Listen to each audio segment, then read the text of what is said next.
Acordo para pagar a revisão da vida toda já pode estar sendo costurado entre o governo federal e o Supremo Tribunal Federal. Sejam todos muito bem-vindos a mais uma live em defesa da revisão da vida toda. Estamos ao vivo para todo o Brasil e hoje o nosso assunto principal é este acordo, que já pode estar sendo costurado para pagar os aposentados que deram entrada na revisão da vida toda antes da publicação da ata de julgamento da ADI 2111. É isso mesmo, pessoal. Informações já nos corredores de Brasília dão conta de que um possível acordo pode estar na mesa de negociação entre governo federal e Supremo Tribunal Federal.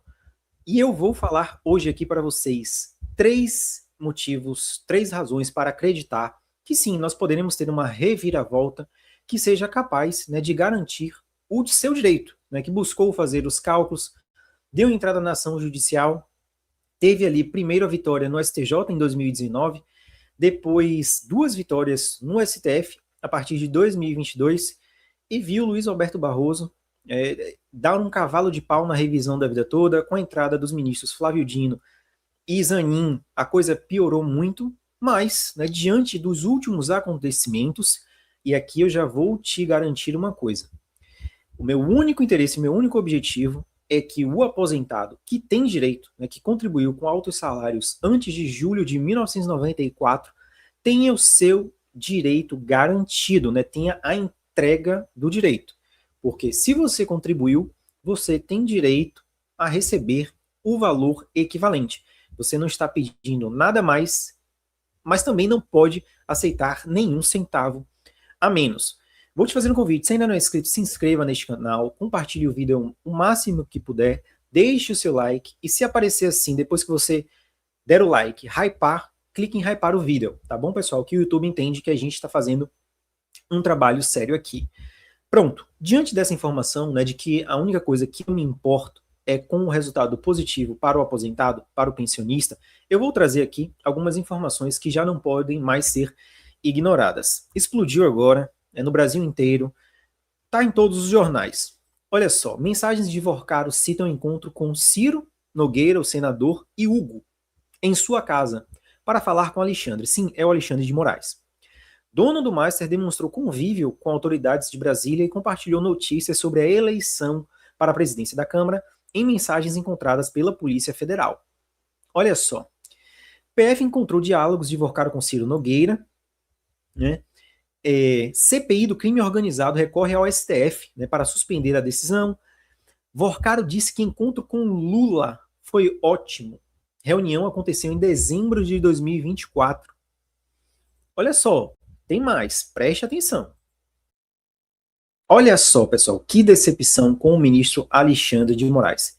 Polícia Federal encontra mensagens em que Vorcaro cita encontro com Alexandre de Moraes. Mensagens foram trocadas em abril de 2025 entre o banqueiro e sua então noiva. A PF identificou mensagens nas quais o dono do Banco Master, Daniel Vorcaro, afirma ter tido dois encontros com uma pessoa identificada como Alexandre de Moraes.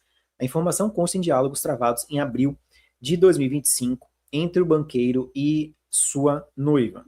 No material analisado pelos investigadores, Vorcaro aparece em uma das mensagens informando a noiva que iria se encontrar com alguém com nome semelhante ao do ministro do STF. É óbvio que é Alexandre de Moraes.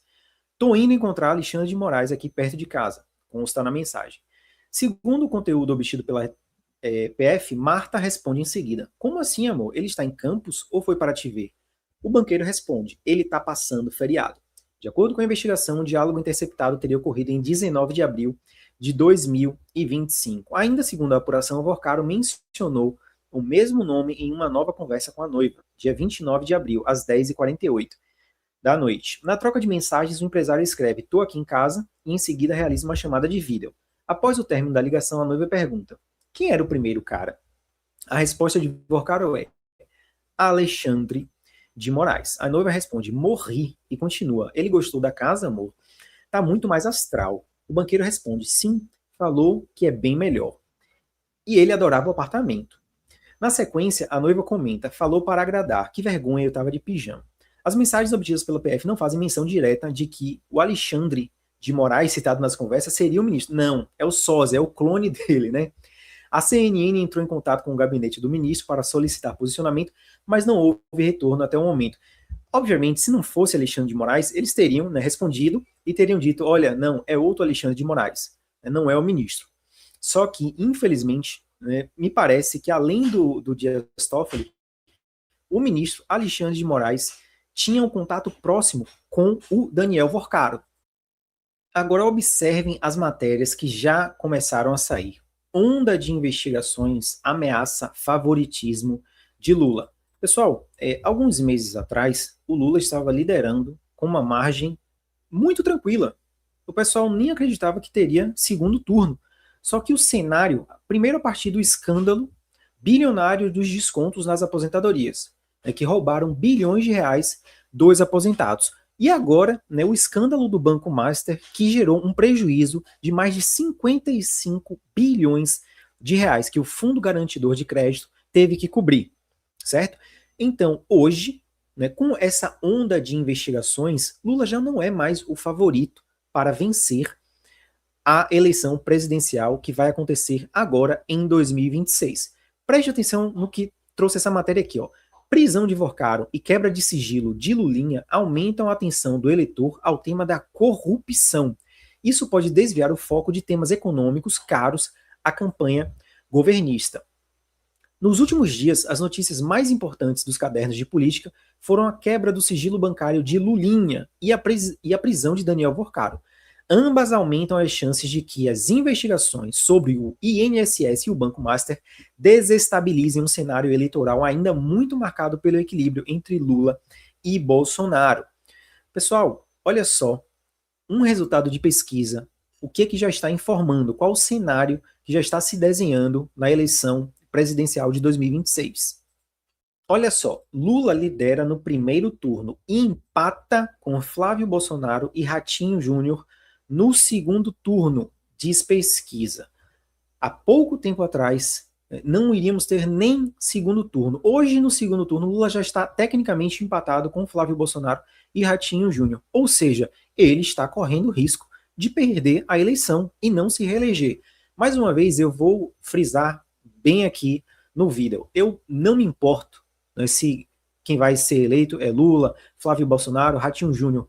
O meu objetivo aqui neste vídeo é falar sobre a possibilidade de um acordo ser costurado no Supremo Tribunal Federal que beneficie o aposentado. Por quê? Lula agora está se vendo ameaçado, né? E ele precisa, né, de uma cortina de fumaça. Não só ele, né, o ministro Dias Toffoli, que está envolvido aí até o pescoço, o Alexandre de Moraes, né, envolvido também até o pescoço, junto com a sua esposa, né, que tinha um contrato de 130 milhões de reais com o Banco Master, né, do Daniel Vorcaro, que é um ser humano extremamente corrupto, né, um cara que tinha sicário, né, ele tinha capangas para bater, ameaçar e matar os outros. Né, como é que dois ministros do Supremo Tribunal Federal conseguem associar os seus nomes e suas reputações a um cara desse? Infelizmente, pessoal, nós estamos vendo aqui o maior escândalo de corrupção que o Brasil já viu. Né, e diante deste cenário, quem foi que pediu vistas ali na DI 2111? Sem motivo nenhum. O Dias Toffoli poderia simplesmente ter deixado o processo morrer, ele poderia fazer isso, e ele resolveu pedir vistas. Por quê? Né, talvez ele já estivesse antevendo, né, uma carta na manga que ele precisaria ter, que o governo federal precisaria ter, para eventualmente ganhar mais votos, né, dos aposentados. Se antes, né, Lula, né, Toffoli e Alexandre de Moraes estavam sem ligar para os votos dos aposentados, agora, né, pode ser que o seu voto faça a diferença para dar a vitória a Lula no segundo turno. Então, não seria uma surpresa, né, se ao devolver o processo da revisão da vida toda, ali a ADI 2011, o ministro Dias Toffoli, né, expandisse a modulação de efeitos para salvaguardar quem deu entrada na revisão da vida toda antes da publicação da ata de julgamento da ADI 2011. Então, hoje é uma possibilidade real, por 3 motivos. Né? Primeira coisa, o escândalo bilionário de corrupção que derrubou o presidente do INSS, não sei se vocês lembram, né, o Stefanuto. Depois derrubou também o ministro, né, o Carlos Lupe. Os dois já não fazem mais parte do governo. Foi um escândalo terrível, né, bilhões de reais, né, mais de 10 bilhões de reais foram surrupiados dos aposentados e dos pensionistas. Inclusive, você tem um prazo, né, que vai terminar agora, no final do mês de março, para dar entrada ali no pedido de ressarcimento dos descontos que você sofreu na sua aposentadoria. Depois, nós estamos com o escândalo do Banco Master, né, que envolve Toffoli, Alexandre de Moraes, Ciro Nogueira, que é o senador, e dezenas de outros. São muitas pessoas. Quando esse Daniel Vorcado começar a abrir o bico, né, muita gente poderá cair. Né? E o prejuízo foi de 55 bilhões de reais. E o Fundo Garantidor de Crédito, né, teve que cobrir, teve que devolver 55 bilhões de reais num espaço de 3 meses para todos que foram lesados pelo Banco Master. E agora nós temos a pesquisa eleitoral apontando um empate técnico entre Lula, Flávio Bolsonaro, e entre Lula e Ratinho Júnior no segundo turno. Então Lula tem a chance de perder. Se os escândalos continuarem, vocês vão ver, né, que as pesquisas vão começar a mostrar que Lula vai perder a eleição no segundo turno. Eu não sei se você é de esquerda, de direita, centro, não interessa. O vídeo aqui não é de partido político. Esquerda, direita, centro, não interessa. A questão aqui é saber se toda essa corrupção que está acontecendo aí, envolvendo inclusive pessoas que são de direita, esquerda e centro, né, tá todo mundo no mesmo balaio de gato da corrupção, todo mundo fedendo aí, independente se é de esquerda, direita ou centro, todo mundo corrupto. Pessoal, nós estamos vivendo uma guerra. É uma guerra em que o aposentado e o pensionista está de um lado, né, e a estrutura política brasileira está de outro. É por isso que você precisa se inscrever aqui no canal, deixar o like, compartilhar o vídeo ao máximo que você puder, porque aqui nós estamos em uma guerra do lado do aposentado e do pensionista, contra todos esses políticos corruptos, porque não se salva um, certo? Então vamos ver se este momento político conturbado pode fazer com que o Dias Toffoli, né, faça essa cortina de fumaça, né, saia como o grande defensor e o bonzinho. Porque se ele muda o voto dele, se ele muda a modulação de efeitos, ele vai sair como um herói, né, como uma pessoa que preservou, né, o direito dos aposentados, né, que fez a economia girar. E claro que o Lula também vai querer se aproveitar deste movimento, né, para limpar a imagem, porque está muito suja. Então, pessoal, um acordo para pagar a revisão da vida toda pode estar sendo costurado neste momento, e não seria nenhuma surpresa quando o Dias Toffoli devolver o processo, né, e eu espero que aconteça. Eu espero, porque senão Lula vai perder a eleição. Isso vai custar muito caro para ele. Tá bom, pessoal? Um abraço e até a próxima. Estamos juntos sempre, né? Um abraço de coração sempre com você. Fui!